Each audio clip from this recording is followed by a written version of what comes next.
to me. Doggone Elizabeth Riley, I'm retired. Susan's looking at me.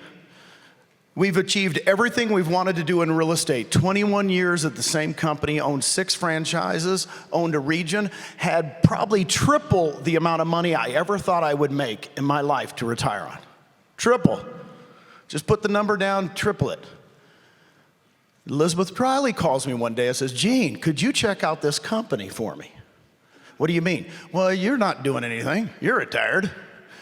Why don't you just analyze it for me? So this gentleman flies into Austin, Texas. I got news for you. I spent 2 days with him.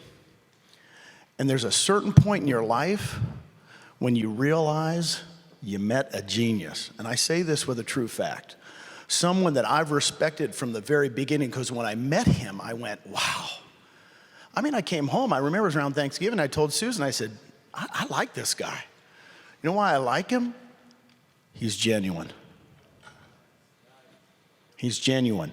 He's kind. You know, a lot of people don't think of kind as a really big attribute. You know what? I think it's the strongest thing you can be in life. It's to be kind.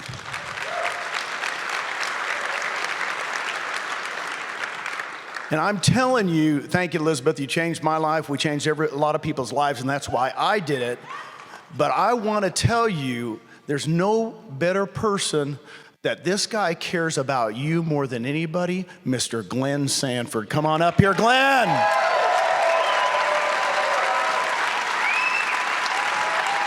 Thank you. Awesome. Thank you.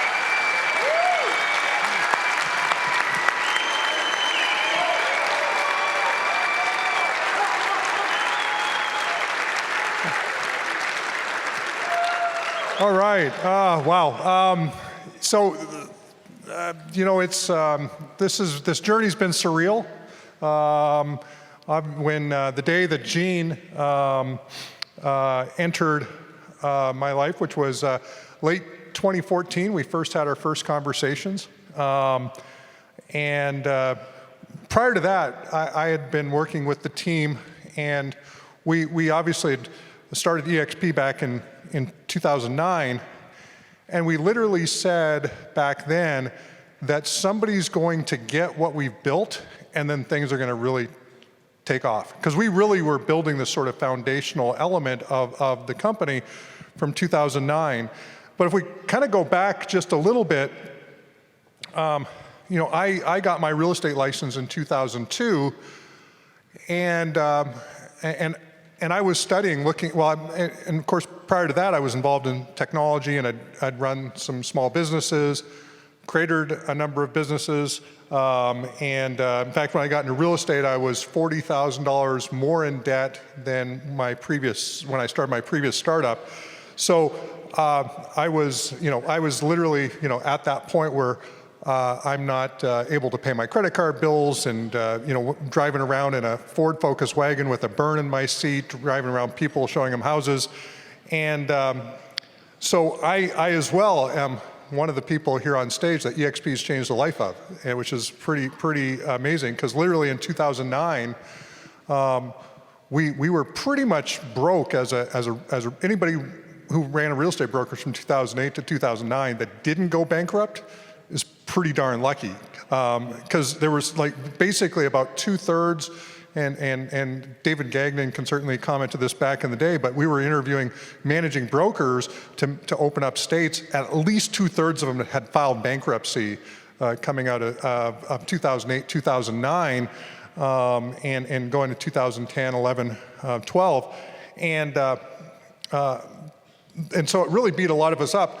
But we went back, obviously, and we figured out how to get to 2009, and we looked at all the different models that were out there, and we said, we want to do something big, and our goals at the time, and even in 2012, 2013, was 10,000 agents potentially by 2020, and that was our optimistic goal. Obviously, we blew that away, so thanks, Gene, for recognizing the model.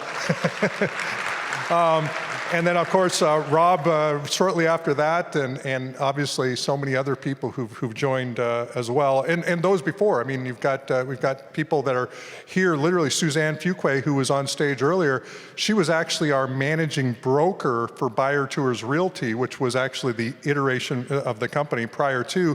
And we have so many people who've come through this journey whose lives have been changed. So it's just awesome. I'm going to go through a few slides here, and this was I was thinking about coming in today, and I really this quote I wrote actually just I was kind of inspired to write it, but really the future of eXp Realty is dependent on continually iterating, it's supposed to be iterating, my newer slide says iterating, on the value proposition of the individual agent and team and providing them the platform to expand exponentially their business without the limitations of legacy business structures.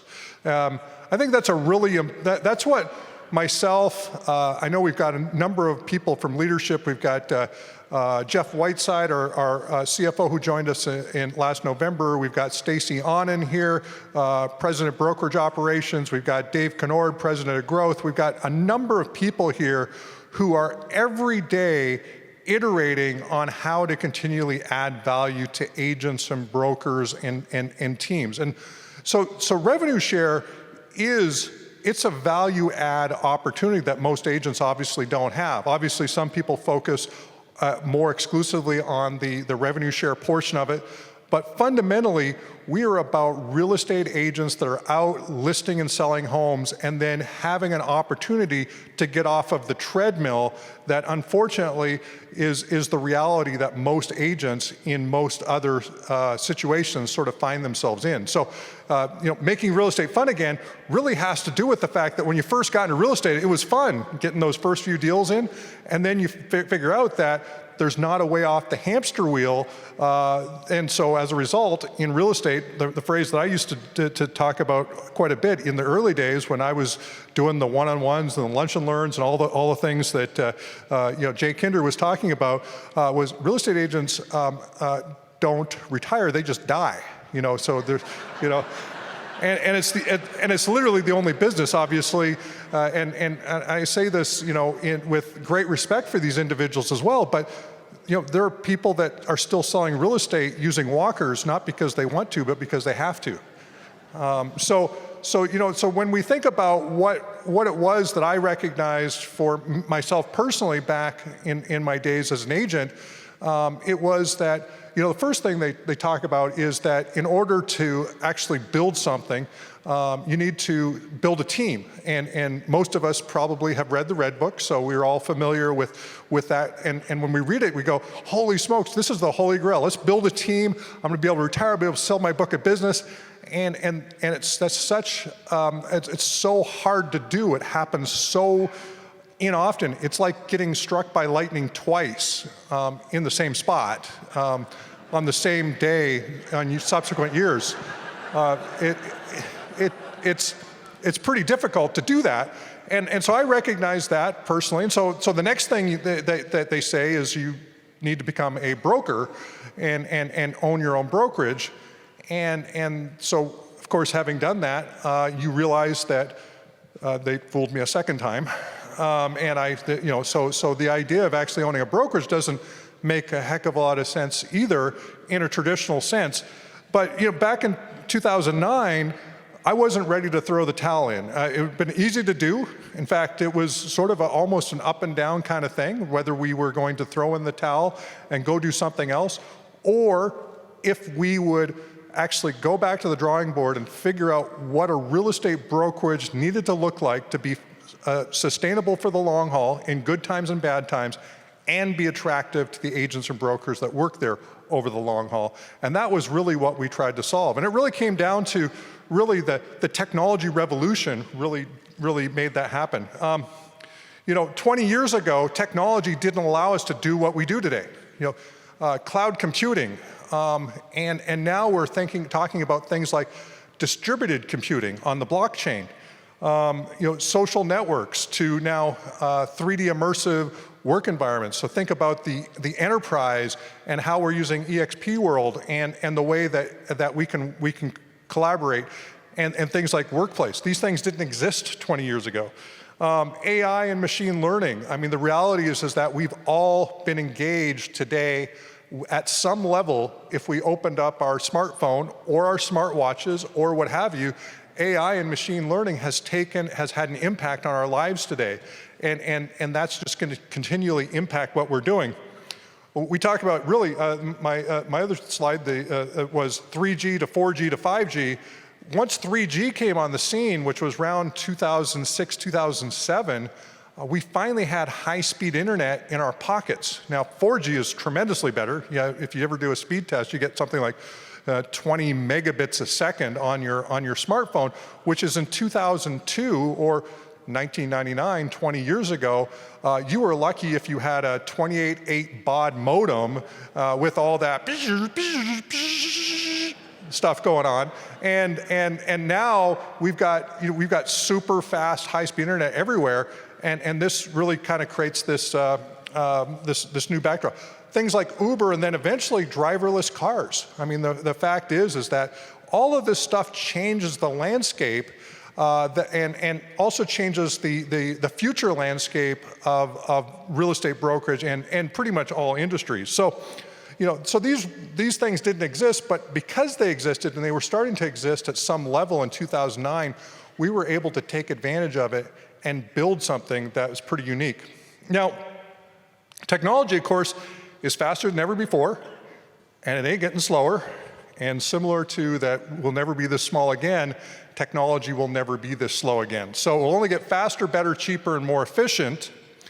And something else that I want to talk about technology, there's a lot of companies right now that are pitching technology. Technology, technology, technology. We have the best technology. We invented the cloud for real estate. We built a really cool smart sign for real estate and technology. But the reality is that technology itself can be a red herring. Obviously there's major, well-funded. Some have recently, raised over $1 billion at crazy valuations, calling themselves technology companies and building technologies and hiring engineers. But no matter what technology they build today for your real estate business, they will maybe marginally improve your short-term business, but won't change your long-term outcome. And so that's one of the differences between what we're doing with EXP, is really thinking about what's the long-term impact of the things that we can build. Now, we're building technology. We've got Show Me Now. I'll talk a little bit about iBuyer and some of the other technologies that we've got coming down the pipe. We'll talk about some of the partnerships. But the reality is that it's how do you put the agent at the forefront of every decision you make, and that's just what we do. And it's reason why we're all here, and it's reason why we're growing as fast as we are. It's the mindset. And in a lot of respects, I think a lot of people, I don't know if I saw Tony, but Veronica Figueroa is probably here somewhere as well. But I saw her at Inman, and she asked, "Why do I keep on doing this?" Because obviously it's been really successful. And I'm like, I just love doing this. It's not about the money. It's not. Obviously it's got financials and other things that go along with it. But it's really cool to make an impact. It's really fun to make an impact. So relative to technology, there's not a single cutting-edge technology in real estate that won't be off-the-shelf technology in the next 2 years if it's not already off-the-shelf technology. So I just want you guys to know that when somebody says, hey, we've got this AI thing, or we've got this great CRM, even if they have the better one today, it won't be for long. Technology changes so darn fast, and we're going through the same exercises that every other company is doing on technology. We're asking the questions of, do we build, do we buy, do we license, do we build, do we buy, do we license, do I hire smart engineers, do we partner with companies? These are the things that we do, and that's what any company needs to do, and continually do that. That will never change. Just imagine if the first technologists quit when they built the wheel. So that was technology back in the day. The wheel was technology. Everything that we think about is technology. Anything that enables us to do business faster, better, cheaper, generally speaking, falls in the bucket of technology. And so even though it sort of is out there, it's also something that happens around you every day. Every time you pick another piece of software, another app to add on your phone, another website to go to, you're making technology decisions, and that's part of what you have to do. And staying agile and nimble. Somebody asked earlier in the 9 o'clock session that I did with Sam Rodriguez. The question was how do you stay agile? And how we stay agile is by just paying attention. We're in the business every day. Somebody wants to come into the EXP main portion of EXP world, and they want to find me in my office or walking around there. That's where I spend most of my time. So now you know. Now you can stalk me. But that's where we're having meetings. Jeff Whiteside and I have meetings. That's where we meet. That's where Dave Knord and Stacy On and so many people on the technology, the accounting team, the transaction team, all the various teams. We're all working in the background, and to a large extent, you can come in, hear what we're talking about. Now, don't everybody come at once, but every once in a while, just stick your head in, hear the conversations that we're having, be part of it. If you've got something that's on your mind, come on in. It's really cool, and hopefully, we keep that technology to ourselves for a while, but who knows in the next 2 years. Brent asked me to sort of make some predictions, and I know Tom was talking 200,000 agents. I was just doing some mental math on 10 years from now. And I actually kind of think this might be a little conservative. Who knows, it might be a little bit optimistic as well, but everyone in here is probably an optimist, so it probably goes both ways. But I truly believe that in the next 10 years, we're gonna have over 4,000 professionals with EXP. If you think about it, yeah, what's that? 400,000, yeah, 400,000. Yeah. I'm gonna have 4,000. Yep, we're going down. I was just thinking about Jay Kinder's slide. He had 4,000 at the bottom of that 12-month thing. I was going back to the 12-month number. We're going to be in 30+ countries. We're going to be vertically integrated across the value chain. So I'll talk a little bit about that, and numerous complementary verticals that will also be able to help us on our real estate. But also, you guys are all co-owners, shoulder to shoulder with me, Gene, and every single other person in here in this larger enterprise. And there's so many different things that we're going to be able to do together to build a unique ecosystem that's going to be incredible over the next 10 years. That's not a very busy slide.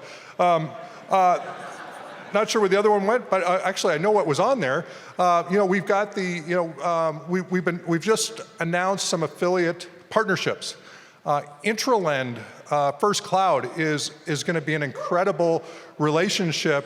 And I know, Jay Nelson, you went and did sort of a deep dive on it. You were like, first of all, a little skeptical, and then you jumped in. You're going, oh my God, this thing is just amazing. And if you know lenders that you like, and respect, that you would like to do business with, introduce them to what we're doing at Intralend. First thing they're going to do is they're going to first sort of put their hands up and go, I don't want to do this because it's going to cost a little bit of my commission in terms of referral fees into the Intralend platform. But the second part is they're going to be exposed to all of the enthusiastic, entrepreneurial EXP agents that can send them business. So their opportunity will go up dramatically as opposed to worrying about the 2 or 3 deals that they're thinking about that they might get from you as an agent. As an individual, now they're opening up their opportunity to actually be in business with many, many agents and be exposed to a larger ecosystem. Silverline Title and Escrow is something we're just in the process of launching. This is a title and escrow company that each and every one of us is going to own together that's going to be in all 50 states, which is going to make things like getting paid faster as an agent. So we're going to be able to think about streamlining the closing process. We're going to be able to think about, in one of my moonshots, and I say it's a moonshot because I don't know when we'll be able to do this, but I truly believe we'll be able to do this at some point. Once we're able to sort of streamline that process, how would you, especially those who have grown your groups of agents all around the world at that point, hopefully, every time there's a closing, wouldn't it be cool if you had your rev share deposit in real time at the moment in closing? So we're going to be able to do some really cool things with that. Obviously, we've got some other relationships as well. America's preferred home warranty. Anytime you attach a warranty, whether you're working with the seller to make the home more marketable, this home is warranted, and so buyers are going to naturally be attracted to that property to take a peek at it. Or if you're just working with a buyer, there's a little bit of a financial incentive for you to go do that. So there's some cool things there. And then we've got, obviously, Moving Hub. The other one is Express Offers. And we're going to talk a little bit more about this tomorrow. And when I say we, there's going to be a gentleman named Gary McCarthy, and he is the CEO of a company called Wedgwood, which is the largest fix and flip company in the nation. They typically buy on the courthouse steps. They're usually the crappiest houses that you could ever find. That's what they really like. They like the worse they look, the better. They do about 6,000 homes a year. They're the single biggest buyer of product from Home Depot. And they have agreed to actually be the first anchor buyer on a platform that we've been working on for the last 2 or 3 months. And there's a bunch of other buyers of real estate that want to buy 1,000, 2,000. One company we're talking to wants to buy 10,000 homes. They already own over 50,000 homes across the nation. And this is what they want to own. And they'd like to be able to buy homes through us, but then also list homes through EXP agents. So it's going to be a really, really cool opportunity. And then the other piece is that we're going to be able to plug in other buyers that you know. Some of you may be those buyers. You'll be able to plug your buyers in to actually be able to bid on homes on the back end of our iBuyer platform. And anytime one of your buyers buys, you're going to get a little spiff every time they purchase a home through the platform. So Express Offers is coming. It's just in beta. We're in a small test market right now in Southern California, I believe. Nate and Gary can talk about that tomorrow. But it's going to get a lot larger, a lot quicker. So with that, I just want to say thank you to everyone for being part of EXP. It is surreal. One of the cool things of working remote, and I'll just throw this out there, is you're able to actually put your head down and work on the business a lot of times in a different way than when you're in a big office setting. And so I work home office just like pretty much everybody else in the company. And then every once in a while, I'll see a group of people. I don't know what the number is, 1,200 plus people that are here. EXPCon's coming up in 2 months, I guess less than 2 months, here in Las Vegas, and there'll be over 2,200 people at EXPCon. I suspect probably everybody here in this room will be there, but it's going to be incredible. But we're impacting so many people's lives. And then I was at a concert the other day, back actually in early June, and there was about 25,000 people at this concert. And I looked at it and it was like, holy smokes, that's approximately how many people are going to be with EXP by the end of the year. And it's just really crazy and awesome to have impacted that many lives. So, and again, I want to just say, we have so many rock stars that have joined EXP, so many people that I looked up to and studied in the mid-2000s, especially, Jeff Willems, Jay Kinder, and so many other folks that were really sort of on the big stage, building huge businesses, and now so many of these great leaders have come here, and as Jay said, build one big fire. I never dreamed that was going to take place, and I knew that we were going to get some great agents over time, but not this great. And thank you, everybody, for joining us on the journey. So.